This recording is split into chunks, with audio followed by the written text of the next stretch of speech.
అక్కడ ఉపాధి లేక కనిపించిన అమ్మ నాన్న అక్కడనే వదిలిపెట్టి చిన్న పిల్లలు వేసుకొని బతుదేరు కోసం వచ్చింది.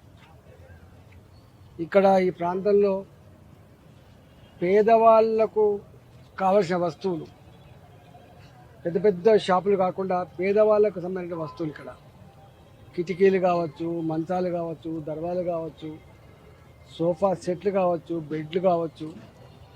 ఒక్క మాటలో చెప్పాలంటే పేదవాళ్ళ పర్చేసింగ్ అడ్డా ఇది. ఇక్కడ ఒక్కొక్క షాప్లో 30 లక్షలు 40 లక్షల సామాన్ మెల్లమెల్లగా డెవలప్ చేసుకొని జీవనం కొనసాగిస్తున్న కుటుంబాలు ఇక్కడ. ఇక్కడే షాపు, ఇక్కడే వాళ్ళ వెనుక ఇల్లు.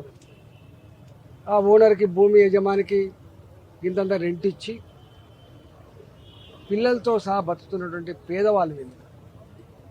రాత్రి ట్రాన్స్ఫార్మర్ దగ్గర షార్ట్ సర్క్యూట్ అయి ట్రాన్స్ఫార్మర్ నుంచి వచ్చేటువంటి లైన్ వైర్ తెగిపడి అవి ఈ గుడిసెల మీద, ఈ రేకుల షెడ్ల మీద పడడం వల్ల మొత్తం దగ్ధమైపోయింది. వాళ్ళు దాచుకున్న డబ్బులు పోయినాయి, వాళ్ళు దాచుకున్న బంగారం పోయింది. వచ్చింది తప్ప ఒక్క రూపాయి వస్తువు కూడా మిగలలేదు. ఫైర్ ఇంజన్లు వచ్చినాయి, అనేక రకాల ప్రయత్నం చేసినప్పటికి కూడా కళ్ళ ముందే 15 ఏళ్ళుగా 20 ఏళ్ళుగా కష్టపడి సంపాదించుకున్నదంతా కూడా ఇవాళ బుగ్గిపాలైపోయింది, మంటల పాలైపోయినాయి. దీని మీద గౌరవ శాసనసభ్యులు వివేకానంద గారు, నేను ఇక్కడ పరిశీలించడం జరిగింది. వారితో పాటుగా మా లోకల్ కార్పొరేటర్ విజయలక్ష్మి సుబ్బారావు గారు కూడా ఇక్కడికి వచ్చినాం, మా నాట్లో వచ్చిండు.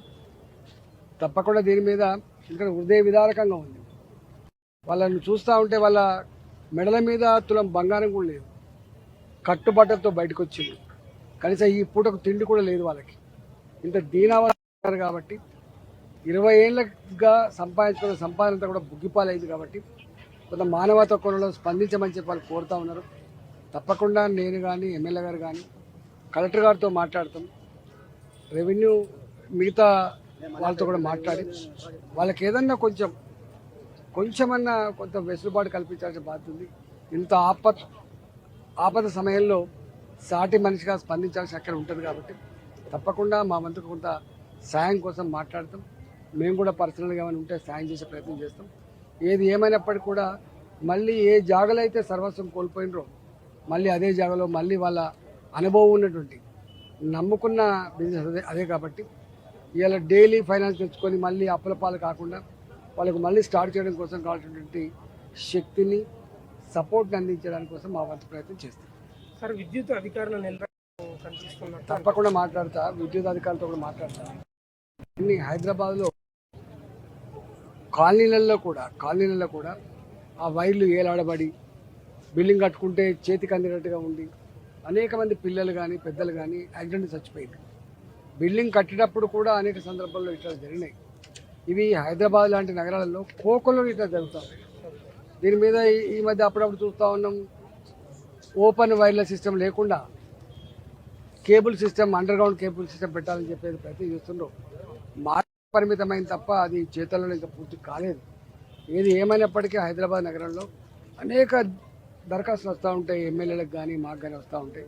సరే ఇది మా ఇండ్ల మీదకి వెళ్ళిపోయింది లైను, గాలిదోవనం వచ్చినప్పుడు అవి తగిలినప్పుడు మిరుగులు పడతా ఉన్నాయి, మా పిల్లలు బిల్డింగ్ మీదకి ఎక్కాలంటే ఎక్కడ వైర్ తగిలి చచ్చిపోతారనే భయం ఉన్నది. ట్రాన్స్ఫార్మర్లు కూడా కిందికి ఉంటాయి, దాని చుట్టూ ఫెన్సింగ్ ఉండదు, సేఫ్టీ ఉండదు, మా పిల్లలు ఎక్కడ పట్టుకుంటే చచ్చిపోతారు. ఇలాంటి అన్నీ విపరీతంగా వస్తూ ఉంటాయి. ఎన్ని చేసినప్పటికి కూడా మళ్ళీ కాంప్లైంట్స్ వస్తూ ఉంటాయి. కరెంట్ అధికారులతో కూడా ఎస్పీడీసీఎల్ అధికారులు మరి వాళ్ళు ఏం చేస్తారు? గతంలో కూడా వైర్లు కింద పడ్డాయని చెప్తున్నారు సార్.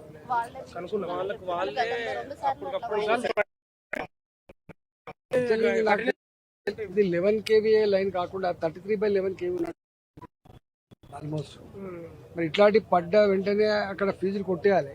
మరి ఎందుకు ఇది జరిగిందో పోలీసులు ఆల్రెడీ ఎంక్వైరీ చేస్తున్నారు. మేము కూడా కరెంట్ అధికారులతో మాట్లాడి దీని కారణాలను అన్వేషించుకొని ఫర్దర్గా ఇట్లాంటి జరగకుండా చూసుకోవాల్సిన అక్కడ ఉందని చూసాం. ఇప్పుడు వాళ్ళకి శిథిలాలే మిగిలినాయి సార్, వాళ్ళ బతుకుదేరు మొత్తం శిథిలాలే మిగిలిపోయింది.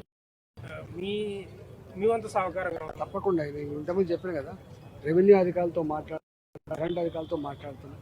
వాళ్ళ పరంగా కొంత సాయం చేయించే ప్రయత్నం చేస్తాం. సాటి మనుషులేం కదా, ఒకరు ఏడుస్తూ ఉంటే ఒకరు బాధపడుతూ ఉంటే చూసి తట్టుకుంటలేం కాదు. మా ఎమ్మెల్యే గారు కానీ నేను కానీ తప్పకుండా కొంత మాట్లాడి ఏమైనా సాయం అందించే ప్రయత్నం చేస్తాం. Thank you.